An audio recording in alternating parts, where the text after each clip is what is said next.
teman-teman, nggak kerasa kita udah masuk segmen terakhir. Tapi sebelum kita tutup, ada dua pertanyaan yang akan saya tanyakan ke Kang Atang. Jangan susah-susah ya? Enggak lah. Oh, siap. Jangan yang berat-berat juga, kita udah berat, Pak. Iya. Sudah berat hidup ini. Sudah berat hidup ini. Yang pertama itu tentang disabilitas. Oke. Kedua tentang santunan pemakaman. Oke. Nah, kita mulai dari yang disabilitas dulu. Nah, soal disabilitas ini kan perlu banyak yang perlu kita implementasikan buat teman-teman ini ya kan ya. Mulai dari sarana atau memudahkan mereka untuk bisa bersosialisasi di masyarakat. Nah, dari DPRD Kota Bogor sendiri, apakah sudah ada perdanya Pak untuk mereka ini? Alhamdulillah sudah kita sahkan, Bang Zaldi. Ya. Alhamdulillah. Jadi ini juga menjadi perda inisiatif dari DPRD ya. Dan perda inisiatif itu bagaimana sih Pak? Perda inisiatif itu adalah perda yang usulannya disampaikan oleh DPRD. Oke. Ada yang namanya perda dari inisiatif pemerintah, itu yang mengusulkan pemerintah. Jadi karena ini adalah inisiatif DPRD, maka DPRD menganggap bahwa permasalahan ini penting untuk diselesaikan. Oke. Karena kami sampaikan itu sebagai inisiatif dari DPRD. Kenapa? Karena memang selama ini perlindungan sosial, layanan sosial itu lebih banyak diarahkan pada penyandang sosial yang lain, terutama masalah kemiskinan. Iya. Sehingga pemerintah fokus misalkan dari Kementerian Sosial, Dinas Sosial itu adalah menyantuni warga yang berkategori miskin melalui PKH, ya, program keluarga harapan, bantuan pangan non tunai dan segala macam. Jarang menyentuh kepada saudara kita yang lain yang dalam hal ini punya keterbatasan, tidak sempurna seperti kita, yaitu penyandang disabilitas. Baik karena disabilitas fisik maupun disabilitas psikis. Ya. Nah, kita lihat di sana perlu ada dilakukan agar mereka juga punya akses yang sama dengan kita yang normal. Punya hak yang sama dengan kita yang normal. Akhirnya kemarin tahun 2021 kalau tidak salah kita sahkan menjadi peraturan daerah tentang perlindungan dan pemberdayaan penyandang disabilitas sosial. Apa saja yang diatur? Peraturan tentang bagaimana pemerintah ketika membangun fasilitas publik itu bisa ramah disabilitas. Yang kedua terkait dengan regulasi kesempatan yang sama terhadap disabilitas.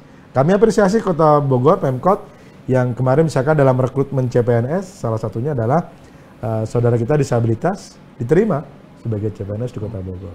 Kita harapkan juga semua stakeholder yang lain, ya, terutama di swasta dan lain sebagainya, ini juga bisa mengakomodir beliau-beliau ini. Karena nggak kalah kok sama kita-kita yang normal. Justru saya lihat ada beberapa orang yang mungkin ya, mohon maaf, karena keterbatasan indera penglihatan mereka, ya, karena tunanetra, tapi mereka punya kepedulian, sensitivitas yang tinggi. Jadi luar biasa ini. Kita mungkin karena mata gampang lihat, pendengaran juga ini kadang-kadang kita kan keacuh ya. Padahal ketika itu nggak ada, itu merangsang sensitivitas yang lain dan itu saya kira perlu diberikan apresiasi. Nah, ini sudah kita lakukan. Salah satu yang kemudian kami implementasikan adalah dalam pembahasan APBD 2022 dan 2023 hari ini itu naik sekian kali lipat.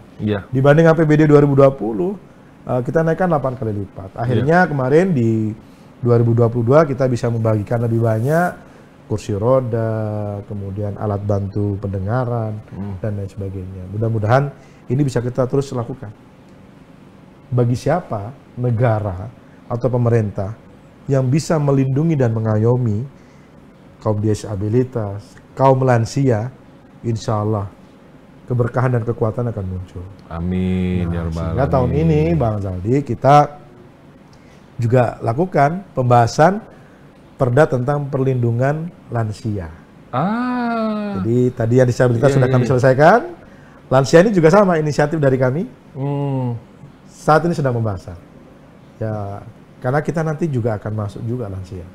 Iya dong. Nah, jadi kan siapa yang ngurus kita? Jadi kalau bisa itu kita bahas perda itu dan kemudian mengeksekusi perda ini adalah kita harus merasakan, memposisikan bagaimana kita nanti melayani orang tua kita. Insya Allah mudah-mudahan, mohon doanya ya, perdanya bisa segera selesai, isinya juga bagus, sehingga kita bisa memuliakan orang tua lansia, memuliakan kaum disabilitas, sehingga insya Allah ini menjadi kota yang nyaman, ramah keluarga. Ya, itu dia tuh teman-teman, memuliakan teman-teman disabilitas, memuliakan orang tua dengan lansia. Ada satu lagi, memuliakan orang yang sudah meninggal. Betul. Mengenai santunan itu bagaimana, Pak? Nah, santunan ini juga menarik ya, Bang Zaldi ya. Jadi kami di tahun 2020 itu membahas rancangan peraturan daerah tentang santunan kematian. Kenapa kita buat raperda santunan kematian? Karena kami di lapangan banyak menemukan masalah ketika warga yang tidak mampu, itu anggota keluarganya meninggal, mereka punya keterbatasan untuk pengurusan pemakaman, serta biaya pemakaman, dan biaya pasca pemakaman. Kenapa bisa diketahui begitu? Kami kebetulan, saya memimpin sebuah partai politik yang punya armada ambulan cukup banyak, yang melayani permintaan warga untuk pengurusan jenazah. Saya menemukan kenapa orang banyak dibawa keluar kota, ke kampungnya di Jawa Tengah, ya.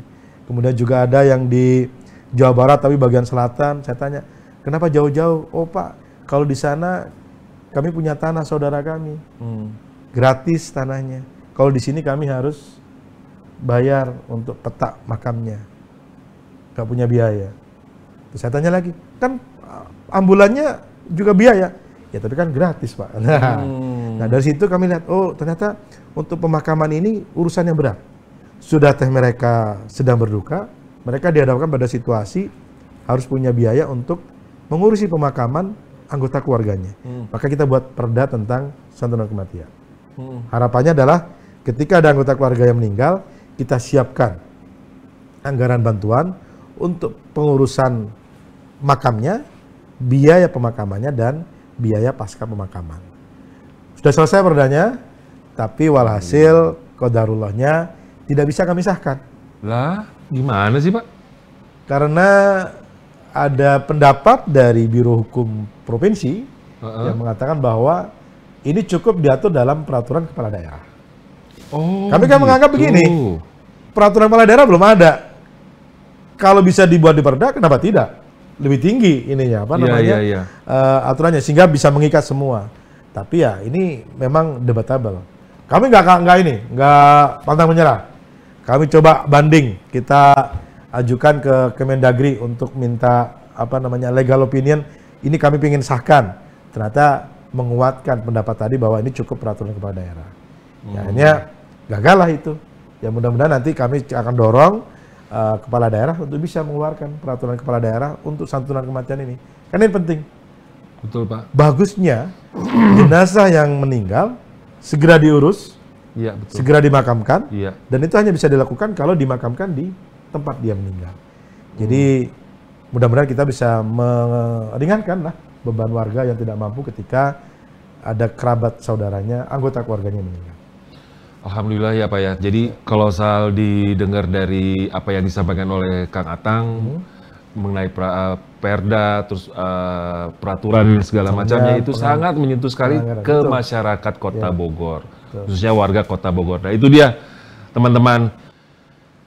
Semoga aja obrolan saya dengan Kang Atang ini bisa bermanfaat buat teman-teman ya. Jadi informasi yang terbaru buat teman-teman, terutama yang masalah tebus ijazah tuh. Itu bisa juga dan disabilitas. Ya betul sekali. Kalau ada saudara yang punya keterbatasan, memerlukan alat bantu, bisa ke dinas sosial. Ya, itu dia tuh. Tebus ijazah ke dinas pendidikan.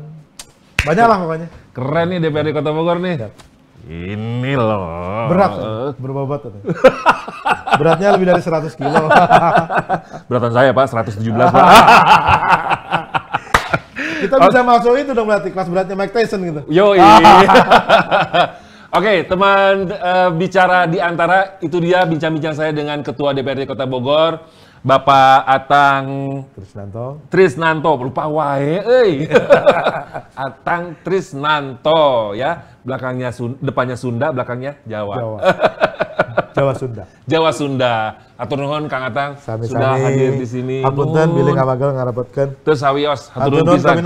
Hatur nuhun. Mangga. Terima kasih ya teman-teman semua. Kita akan ketemu lagi di bincang-bincang berikutnya. Bye. Assalamualaikum. Waalaikumsalam.